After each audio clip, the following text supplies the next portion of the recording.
बंद कयो दहशतगर्दी बंद कयो गिरफ्तार कौमी अगवानन खे एसयूपी दौड़ के अगूणे तालका सदर डॉक्टर मुजाहिद उस्मानी, अमाला बिरोही, सिटी सदर इम्तियाज उस्मानी, जिसकम जिले अगवान महबूब खासकेली, बादल बिरोही, अरसलान मेरानी, सिजाद कोरी, इनायत बिरोही, नूर हसन बिरोही ऐं ॿियनि जी अॻुवाणी में एहतिजाजी मुज़ाहरो कयो वियो। अॻुवाणनि मीडिया सां ॻाल्हाईंदे चयो त हुकूमत जी सियासी इंतकामी कार्रवाई जी सख़्त लफ़्ज़नि में मज़ामत कयूं था। अॻुवाणनि वधीक चयो त सिंध यूनियन पार्टी जी क़यादत कारकुननि खे कूड़े केसनि में फासाए आवाम जे आवाज़ खे दॿाइण जी कोशिश कयूं पई वञनि, जेके कंहिं बि सूरत में क़बूल न कंदासीं।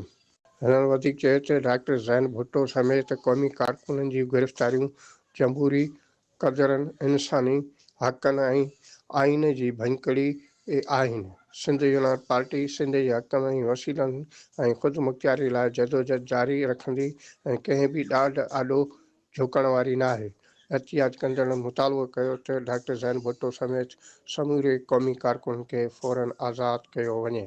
रियासत हरकत में अची वई, क़ौमी कारकुन खे तंग करणु, उनजे घरनि ते छापा हणणु, उनखे हिसाइणु, पर असांखे ॿुधाइण था चाहियूं ही क़ौमी कारकुन तव्हांजी FIR खां ॾिजण वारा न आहिनि। ही साईं GM साहिब जा सिपाही हर वक़्तु हिन मैदान अमल में हूंदा।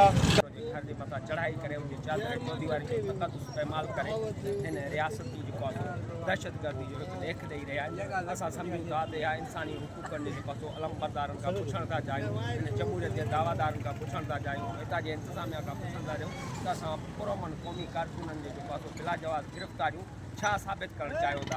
यकीनन के इहा वंगार जेका तव्हां वहो पिया, इहा वंगार वहणु बंदि कयो। हिते जेको आहे सो हर कंहिंखे हक़ आहे तूं पंहिंजे इज़हार राय जी आज़ादी करे, उहा आवाज़ उथारे।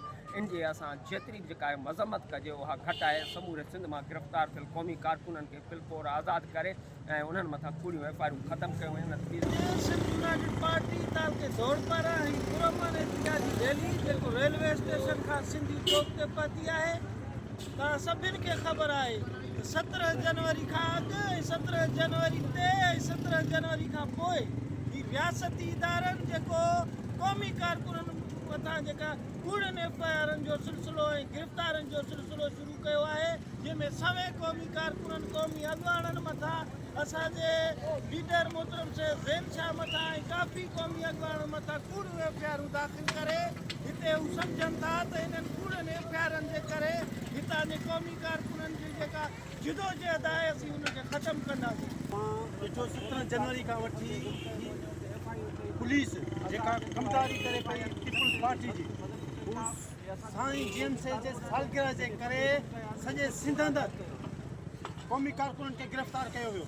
उन खां पोइ GSN क़ौमी महाज जे चेयरमैन सोनान खान कुरैशी, साईं ज़ैन शाह ऐं ॿियनि अॻुवाननि ते हुननि FIR कयूं, छो जो साईं GM साहिब जे सालगिरह जे मौक़े ते उते जलसो कयो ऐं हिन रियासत खे ॿुधाई त ही राबर ही साईं GM साहिब जेको ही अमुन धरतीअ ते अमुन जो पैगाम खणी आयो, उनजी असीं सालगिरह मल्हाए रहिया आहियूं। पर हितां जे रियासत खे इहा कावड़ थी लॻे त साईं GM साहिब जेको पोड़ो शींहं जंहिंजा आशिक नौजवान आहिनि, उन्हनि जे सालगिरह ते वञण ते उन्हनि खे पाबंद, उन्हनि खे रोकियो थो वञे। तव्हां ॾिठो हूंदो दौड़ अंदरि हितां जो जेको इंतिज़ामिया आहे, ख़ासि करे हितां ट्रांसपोर्ट गाॾियुनि खे उन्हनि खे रोके छॾियो, क़ौमी कारकुन खणी न वञो।